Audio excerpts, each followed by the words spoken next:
Hola a todos, queridos hermanos y amigos. Sean bienvenidos y bienvenida una vez más a este su canal Conozca la Verdad.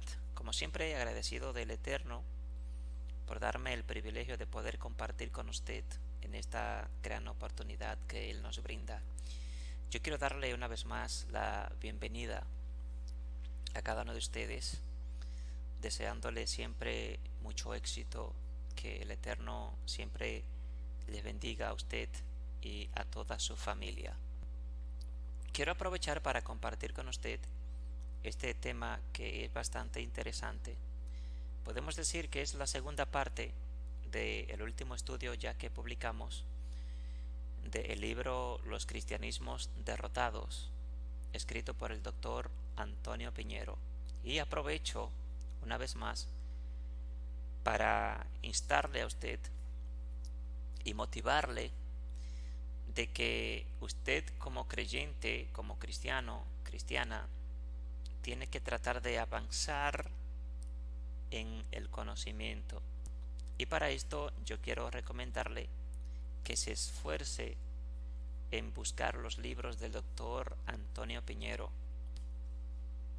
Si usted quiere conocer el cristianismo, sus orígenes, su historia, si quiere conocer al Jesús histórico, al verdadero Jesús de la historia, si quiere conocer a Pablo de manera histórica, compre los libros del doctor Antonio Piñero y le aseguro que no se va a arrepentir.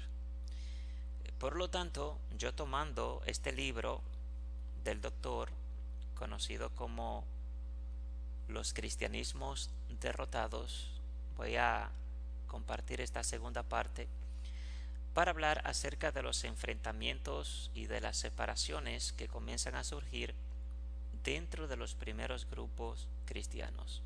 En el primer estudio habíamos dicho que no es correcto decir el cristianismo, sino los cristianismos, porque desde el principio comenzaron a surgir varios grupos, cada uno con su teología, con su doctrina, con sus enseñanzas, su manera de cómo ver las cosas, etcétera, etcétera. Yo quiero recordarle, antes de iniciar, que si usted no se ha suscrito a nuestro canal, entonces suscríbase de una vez, no pierda tiempo, suscríbase, active la campanita de notificaciones para que usted pueda recibir siempre nuestros estudios y pueda ser una de las primeras personas en recibir cada uno de nuestros estudios tan pronto lo estemos publicando en nuestro canal de YouTube. Si usted desea compartirlo, puede compartirlo con toda la persona que usted desee. El propósito nuestro es de que todos podamos aprender y conocer la verdad de la historia. Así es que apóyenos, suscríbase, denos un like si desea hacerlo, un comentario, una pregunta al respecto, y con mucho gusto le vamos a ayudar. Así es que sobre este tema vamos a hablar un poco acerca de la discusión sobre la salvación a los gentiles, cómo se consideraba, cómo comenzaron a tratar el tema de salvación para los gentiles o los paganos de aquel entonces. Vamos a hablar un poco también acerca del surgimiento de los anticristos y los falsos maestros. También vamos a hablar de manera breve acerca de la doctrina de Pablo y de cómo ésta predomina ante las demás. Y por último vamos a hablar acerca de cómo comenzó a interpretarse la figura de Jesús luego de que éste muere. Así es que vamos a iniciar inmediatamente y vamos a hablar conforme a lo que nos enseña el doctor Piñero en este libro. Él dice que uno de los temas importantes que se discutía ásperamente en la época del Nuevo Testamento y que afianzó la diversidad de los cristianismos era en cómo debían salvarse los paganos convertidos desde el judaísmo. Aquí en este terreno, las diferencias entre las diversas concepciones parecían insuperables.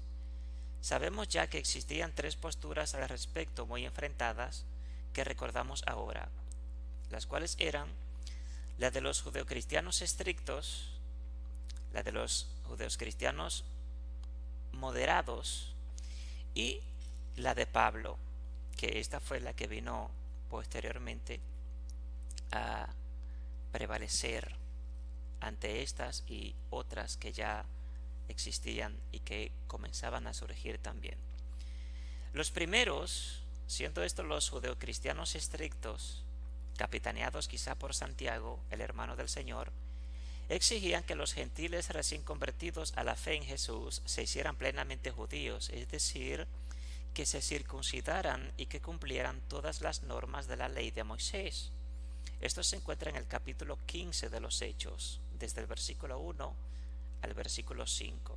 Es importantísimo que usted como creyente, como cristiano, trate de entender de forma histórica, no teológica, sino de forma histórica, el capítulo 15 de los Hechos.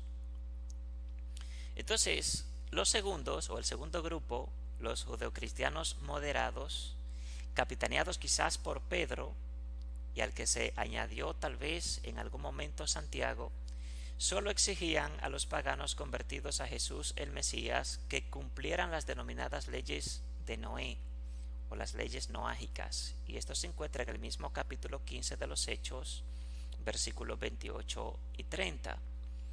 La tercera facción, la de Pablo y sus seguidores, afirmaba que según revelación divina, Dios había dulcificado las condiciones de salvación para esos paganos convertidos.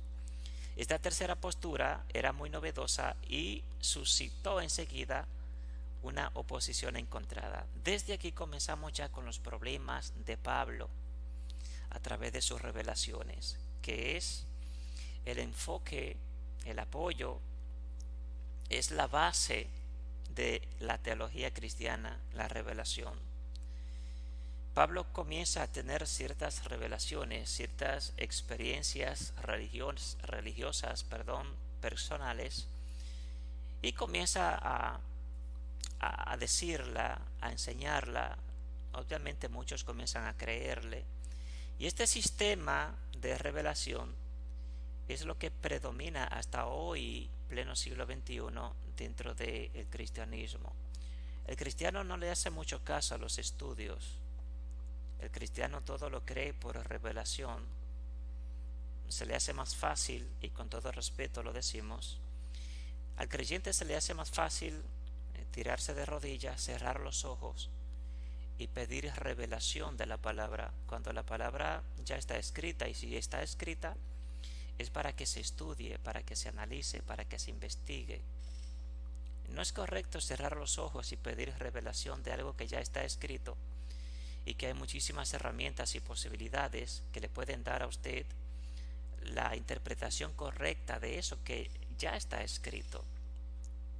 No todo es el Espíritu Santo, no todo es revelación, no todo es que Dios me revela. No. Las escrituras están ahí y la historia está ahí. Usted como creyente debe ser una persona madura y afianzarse en lo que es la realidad, no en los cuentos que otros puedan contar o que usted mismo como creyente quizás se pueda inventar. Y lo decimos esto con todo respeto. Vamos entonces a ampliar de manera breve la explicación de esta tercera postura, que es la postura que comienza a enseñarse a través de Pablo. El punto A de esta postura es que según el plan divino para los tiempos finales, revelado sobre todo a Pablo, única y exclusivamente a Pablo. Pablo era el hombre que recibía más revelaciones. Pero bueno, en vez de una circuncisión carnal, según Pablo, ahora bastaba solo con una circuncisión espiritual. A saber, según Pablo, Dios perdonaba al pagano sus pecados y era admitido en el grupo de cristianos gracias al acto de fe en la eficacia del acto redentor de Jesús en la cruz. Esta acción se denomina técnicamente justificación por un acto de fe. O sea, ya Pablo comienza en un momento dado, desesperado ya, porque Pablo entiende que el reino de Dios está a punto de manifestarse y que solamente van a ser salvos los judíos. Pues Pablo, aunque era judío, pero también tenía ciudadanía romana. Obviamente Pablo sentía también un gran amor o una gran compasión por los romanos y por los griegos, y quería también que ellos recibieran parte de esos beneficios de salvación.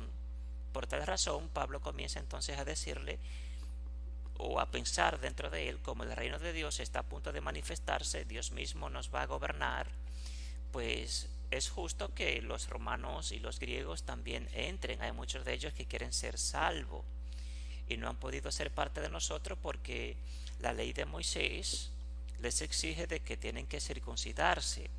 El problema es que ellos le tienen miedo a la circuncisión porque debido a esto muchos hombres mueren por una infección, pues la ciencia no estaba tan avanzada como lo está ahora, la tecnología, la medicina. Entonces muchos hombres morían debido a la circuncisión, por eso muchos paganos no daban el último paso para convertirse al judaísmo y ser parte de Israel. Cuando Pablo entonces comienza a decir de manera alegórica que ya Dios no exige circuncisión, que la circuncisión que Dios exige ahora es la circuncisión espiritual, la circuncisión del corazón, pues entonces comienzan a entrar todos. Imagínese usted el desastre. Desde ese mismo momento es que el cristianismo comienza a perder su esencia como tal. Lo que Jesús había enseñado en realidad, Pablo comienza a distorsionarlo de una manera increíble. Y hasta el día de hoy es por eso que existen tantas denominaciones en el cristianismo y que prácticamente no se le exige mucho. Aunque hay algunas iglesias que sí, pero el cristianismo en general acepta y recibe a todos. Realmente el judaísmo no era así. Jesús no era así. Jesús predicó a su gente. Jesús buscaba a su gente. Jesús no predicaba a los paganos. Permítame decirle. Jesús no se preocupaba por los paganos, por alguien que no fuera judío, por alguien que no fuera parte de Israel. Jesús no se preocupaba por esas personas. Y en los evangelios eso nosotros los vemos en muchísimos lugares. Así es que vamos entonces a continuar. El punto B, según la teología de Pablo, era que en vez de la necesidad de cumplir la ley carnal de Moisés, bastaba con cumplir la ley espiritual del amor y la libertad de los hijos de Dios, proclamada por Jesús y por Pablo, obviamente, según Pablo. El punto C es que la entrada en el grupo de los que se iban a salvar se hacía por ritos fáciles de cumplir, el bautismo y la Eucaristía. El primero, el bautismo, hacía participar simbólicamente a los nuevos creyentes en la muerte de Jesús, con lo que se tomaba parte igualmente en su resurrección, que era una consecuencia necesaria de la primera. El segundo lograba una comunión perfecta con el Salvador al ingerir también simbólicamente su cuerpo y su sangre sacrificados por la humanidad. En otras palabras, el primer modo de salvación, el de los judeocristianos más estrictos, era un sistema rígido, lleno de preceptos y costoso socialmente porque hacerse judío suponía en muchos ambientes ser muy mal visto. El segundo era más o menos pasable, pero suponía una salvación de segundo grado, de menor categoría, según se pensaba. El tercero, el de Pablo y sus seguidores, era sensacional y conllevaba agradables consecuencias.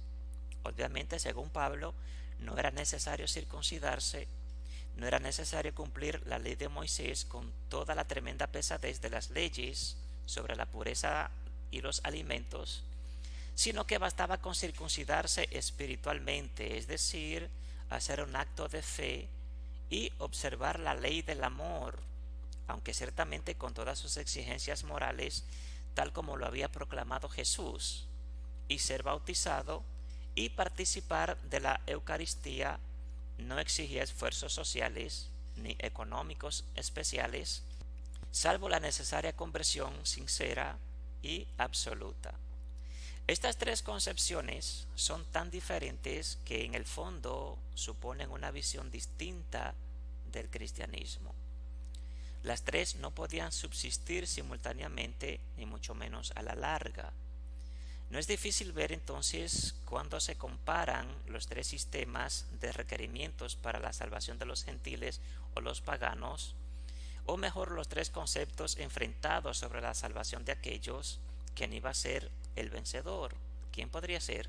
Obviamente, naturalmente, Pablo era más fácil, más sencillo y menos costoso, económico y socialmente.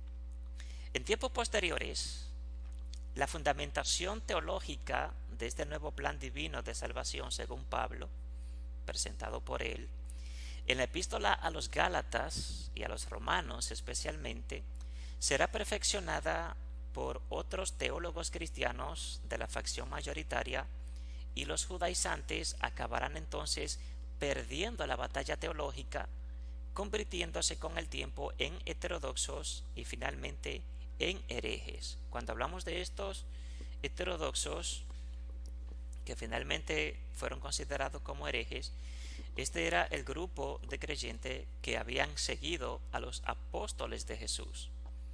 Estos fueron reemplazados teológicamente y doctrinalmente por Pablo y su doctrina. O sea que Pablo y su grupo más luego comienza a tener como hereje a los que habían seguido a los apóstoles de Jesús. Otra cuestión candente respecto a la salvación se suscitó también muy al principio del cristianismo y lo sintió también, como por ejemplo, ¿cuándo tendría lugar la resurrección de los creyentes en Jesús? Esta pregunta todavía está vigente hoy en día en el cristianismo, el tema de la resurrección en los creyentes. El tema era importante porque hemos insistido muchas veces en que los primeros cristianos estaban convencidos de que el final del mundo era de inmediato. Usted lo puede ver en Primera de Tesalonicenses capítulo 4, versículo 13 al 18 y 5 desde el 1 al versículo 11. Permítame decirle que la primera carta de Tesalonicenses son los primeros escritos que aparecen en todo lo que conocemos como Nuevo Testamento y que fueron escritas precisamente por el apóstol Pablo. Pablo escribe la primera carta a los tesalonicenses, mas no la segunda. Y repetimos, la primera carta de Tesalonicenses son los primeros escritos que aparecen en todo lo que es el Nuevo Testamento, mucho antes de los evangelios. O sea que el primero que escribe en el Nuevo Testamento es Pablo. Los evangelios, cuando se escriben, son escritos también inspirados en la mente de Pablo o inspirados en la teología de Pablo. Es increíble la influencia de Pablo en el Nuevo Testamento o en el cristianismo. Aunque Pablo no fundó el cristianismo, pero el cristianismo está fundamentado bajo una inspiración incorrecta de la persona de Pablo. O sea que si Pablo no existiera, el cristianismo tampoco existiera. Unos creyentes impregnados de ideas gnósticas, que estudiaremos más adelante en otro estudio, afirmaban que gracias a la fe en Jesús habían sido transformados de tal manera que en el fondo la resurrección había ya tenido lugar. Testimonio de esta creencia se hallan en las cartas de Pablo y en el Evangelio de Juan, como veremos enseguida. Otros, por el contrario, en la pura tradición de lo mejor de la religiosidad judía, sostenían que la resurrección tendría lugar en la otra vida, tras la muerte de cada uno, y al final de los tiempos, desde luego, no en esta vida. Pablo en 1 Corintios capítulo 15 toma partido con contundencia por la postura que preconiza que la resurrección acontecerá tras la muerte de cada uno, si ésta llega antes del fin del mundo, o con los cuerpos que cada uno tiene si es que el final de los tiempos llega estando el creyente aún en vida. Véalo en 1 Tesalonicenses 4:17. Esta resurrección no será sólo del alma o del espíritu del hombre, sino también del cuerpo, y está ligada íntimamente al hecho de que Jesús resucitó él primero con su cuerpo como primicia de todas las demás personas o los demás humanos. Por tanto, insiste Pablo, tendrá lugar en términos generales después del fallecimiento de cada uno al final de los tiempos, que está cercano. O sea, en el principio, para Jesús mismo, que esperaba la resurrección y la restauración de Israel, esto se iba a dar en vida. Pablo en un principio también lo cree así, pero cuando él ve que las cosas se están poniendo difíciles y que no llega el reino, que no regresa el Mesías, que no viene la resurrección, comienza entonces a inventarse un sinnúmero de cuentos y comienza a decir que la resurrección será ya no en vida, sino después de la muerte. Comienza a desesperarse porque la situación es bastante seria. El Evangelio de Juan, por el contrario, defiende que con relativa claridad que la resurrección ha tenido ya lugar en esta vida gracias a la fe prestada a la revelación que traen las palabras de Jesús, como por ejemplo cuando Jesús dijo: yo soy la resurrección y la vida, el que cree en mí aunque muera vivirá, y todo el que vive y cree en mí no morirá jamás. Juan 11:25. Porque como el Padre resucita a los muertos y les da vida, así también el Hijo al que quiere da vida. Juan 5:21. O sea que para el Evangelio de Juan, la resurrección es en vida, porque Jesús es la resurrección. En el cuarto Evangelio no hay nada paralelo a una descripción de los acontecimientos finales del mundo como hallamos en Marcos 13 o Mateo 25. Se trata pues de una idea de la resurrección no futura, sino presente. Y en ella no se habla del cuerpo, sino solo del espíritu del hombre. Esta posición, un tanto ambigua y poco precisa, fue tomada al pie de la letra por cristianos del siglo I y principios del siglo II, que defendieron que nunca tendrá lugar una resurrección como se imaginaba la mayoría de los cristianos. Esta postura fue enseguida rechazada. Una dura polémica contra ella se nota en el cuarto evangelio mismo, aunque no por parte del que imaginamos, su autor primero. Un último redactor de esta obra corrigió antes de publicarla la opinión del primer autor, desconocido para nosotros, obviamente, e introdujo en el texto, poniéndolas en boca de Jesús, afirmaciones que defienden una resurrección no ya en vida, sino al estilo de la mayoría. Basta con un ejemplo. Dice: y esta es la voluntad del que me envió. Esto es el Evangelio poniendo palabras en boca de Jesús, que Jesús no dijo realmente. Y esta es la voluntad del que me envió, que no pierda nada de todo lo que Él me ha entregado, sino que lo resucite en el último día. Porque esta es la voluntad de mi Padre, que todo el que reconoce al Hijo y cree en Él tenga vida definitiva o vida eterna, y lo resucite yo en el último día.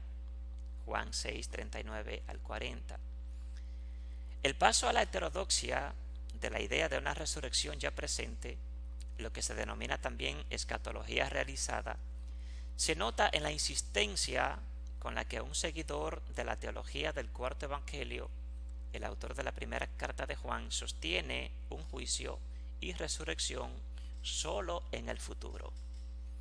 El escritor afirma, a pesar de lo que antes ha dicho, a saber, que el que cree en Jesús ha conseguido ya pasar de la muerte a la vida, según Juan 3:14, que se acerca muy pronto la hora del juicio final, Juan 2:18, la segunda venida de Jesús, Juan 2:28, en la que éste actuará como juez de todos y en la que dictará sentencia de vida o de condenación, según Juan 4:17.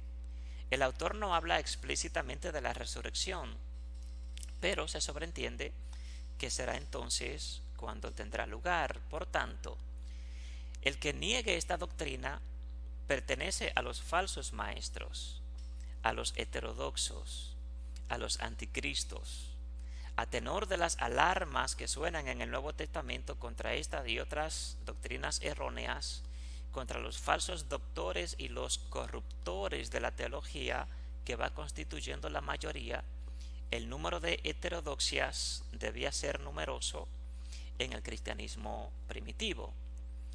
Un pasaje de la epístola de Judas muestra que no debían ser pocas y que eran consideradas muy peligrosas por lo que formaban el grupo mayoritario. Los insultos a ellas dirigidos son invectivas terribles. Los heterodoxos, según el escritor de la carta de Judas, son todos estos. Usted lo puede leer más tranquilo en su casa, tome su Biblia y busque la carta de Judas desde el versículo 12 hasta el versículo 16. Todas estas acusaciones y todos estos insultos son dirigidos al grupo de aquellos que seguían a los verdaderos apóstoles de Jesús, que creyeron en lo que enseñaban los apóstoles de Jesús y Jesús mismo. Todo este grupo vino entonces a ser considerado posteriormente por Pablo y su gente, todo esto que usted ve aquí. Simple y sencillamente, así de fácil. Es para que usted vea cómo el cristianismo desde el principio comienza a evolucionar y comienza un ciclo de transformación que hasta el día de hoy esa transformación no se detiene, y esa manera de pensar y de variar hasta el día de hoy. Entonces, como puede observarse en esta breve visión de conjunto de algunos de los temas más candentes que se discutían en el cristianismo de la época del Nuevo Testamento, existía un grupo más o menos compacto que albergaba concepciones teológicas ciertamente plurales, pero que tendía a una cierta unidad, pues se observa cómo lucha contra los que se expresan en contra de ella. Esta cierta unidad es la que se va plasmando en los escritos conservados de este grupo mayoritario, de los vencedores a la larga, y es la que a finales del siglo II dirigirá la constitución y delimitación de una escritura sagrada de la Nueva Alianza, lo que conocemos hoy como Nuevo Testamento. O sea que todo lo que conocemos hoy como Nuevo Testamento fue escrito o inspirado de manera posterior por nuevos grupos que comenzaban a iniciarse y que habían rechazado ya de manera rotunda al grupo que había seguido a los apóstoles de Jesús. Es increíble cómo el pensamiento cristiano va evolucionando y convirtiéndose en un monstruo que hasta el día de hoy sigue cambiando. Desde el principio, muchos de los escritos del Nuevo Testamento reflejan una gran aversión contra las variantes llamativas de doctrinas que afectan a esa unidad. Por ello estaban tan mal vistos los partidos, facciones o disensiones que rompían o que afeaban esa unidad que se pretendía. Hay que volver a enseñar, sin embargo, que en esos años que van desde el 50 hasta el 120 después de Cristo, todavía no se ha formado netamente el concepto de herejía, ni había institución oficial alguna que pudiera delimitarla como tal, sino que la descripción de los adversarios teológicos, que se centraba en la idea de que eran falsos maestros o falsos profetas y que sus enseñanzas eran doctrinas erróneas, no concordes con el consenso que se pretendía, como anticristos. Ya estos eran considerados como anticristos, los que habían seguido al grupo de los apóstoles de Jesús. Estos vinieron a ser considerados anticristo posteriormente por Pablo y la teología de Pablo. Eran considerados como enemigos de Dios y de su espíritu. Al no haber aún doctrina plenamente oficial, los ataques a estos heterodoxos son muchas veces de tono general. No se especifica tanto su ideario teológico como su pésimo comportamiento. Así, estos falsos maestros son duramente criticados a causa de su mala vida, por lo que luego serán sus vencedores en la teología, pero sin entrar a fondo a discutir sus doctrinas. Hemos visto una muestra anteriormente, la de la epístola de Judas, y hay otras más. Los heterodoxos son disolutos y por su causa el camino de la verdad será criticado y difamado. Por avaricia os explotarán con discursos artificiosos, pero hace mucho tiempo que su sentencia condenatoria está pendiente y el desastre que les espera no duerme. Escuche bien, esto está en 2 de Pedro, capítulo 2, versículo 2 al 3. Cabe destacar aquí que las cartas de Pedro, primera y segunda, no fueron escritas por Pedro. De hecho, la segunda carta de Pedro fue escrita en el año 120. Pedro hacía muchísimos años que había desaparecido, había muerto, había sido ejecutado por Roma. Otro ejemplo de ataque sin piedad contra los que propagan una doctrina disidente lo tenemos en las cartas pastorales, como por ejemplo, mujeres de poca formación y amigas de novedades, 2 de Timoteo 3:6, son charlatanes y discutidores, 2 de Timoteo 2:14 al 16, conducen a estériles discusiones basadas en vana palabrería, 1 Timoteo 1:4 al 6, repiten genealogías interminables, 1 Timoteo 1:4, fábulas judaicas y cuentos de viejas, 1 Timoteo 4:7 y Tito 1:10 al 14, propias de inteligencias corrompidas, 1 Timoteo 6:5. El comportamiento de los heterodoxos con estos herejes ha de ser el de mantener una prudente distancia, eludirlos como si fueran una peste, evitarlos, dice Pablo en Romanos 16:17, porque esa gente no está al servicio del Mesías nuestro Señor, sino al de su propio estómago, y con solamerías y halagos engañan a los ingenuos. El remedio contra estos malvados maestros, según las epístolas pastorales, no es discutir con ellos, según 1 de Timoteo 6:4 al 5, sino basándose en el sólido fundamento de la fe en Dios, 2 de Timoteo 2:19.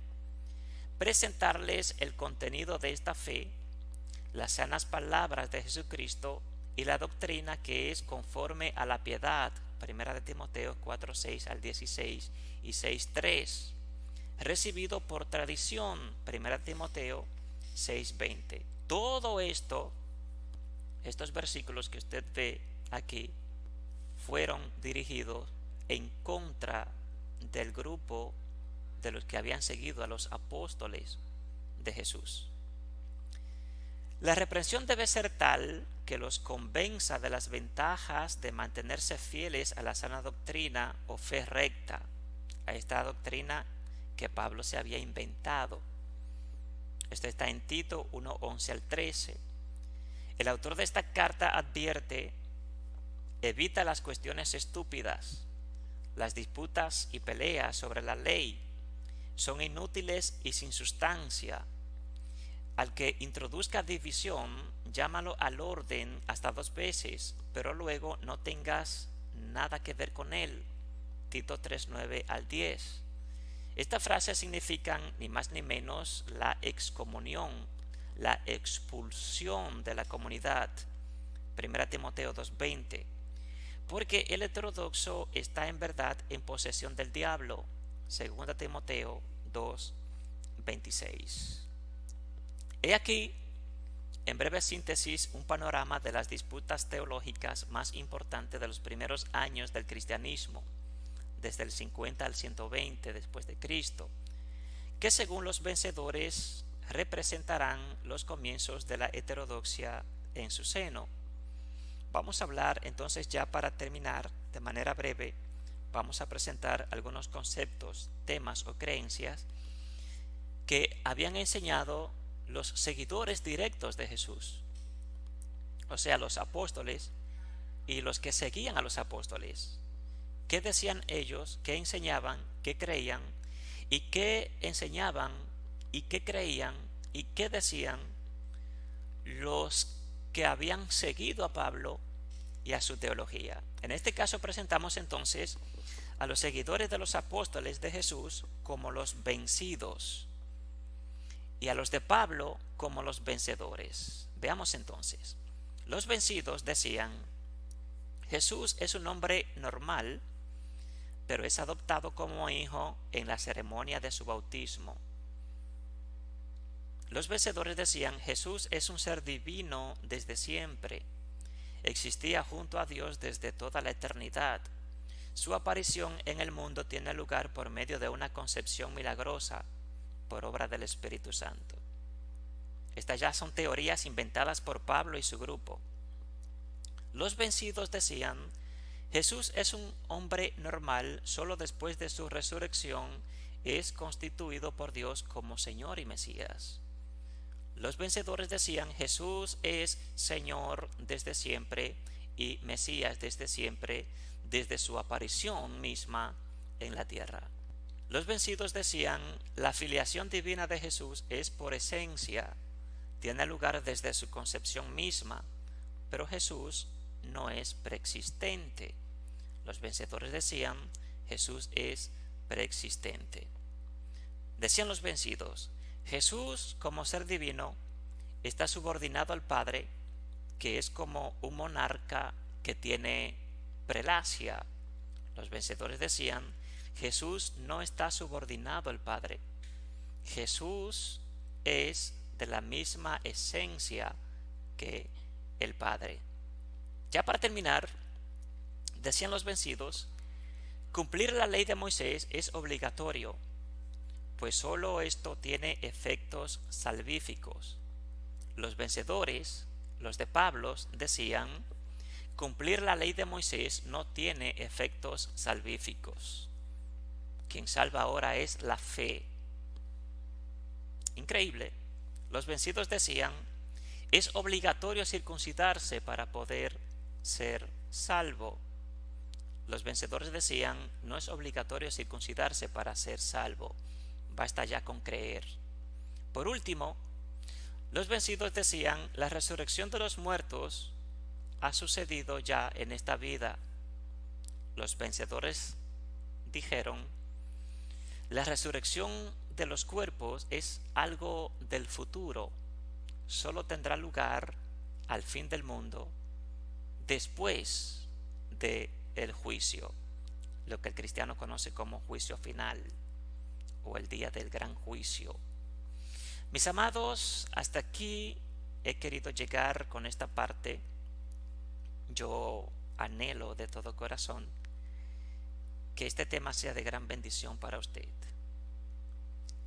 Escúchelo una y otra vez para que pueda aprender de ello y conocer la verdad de las cosas.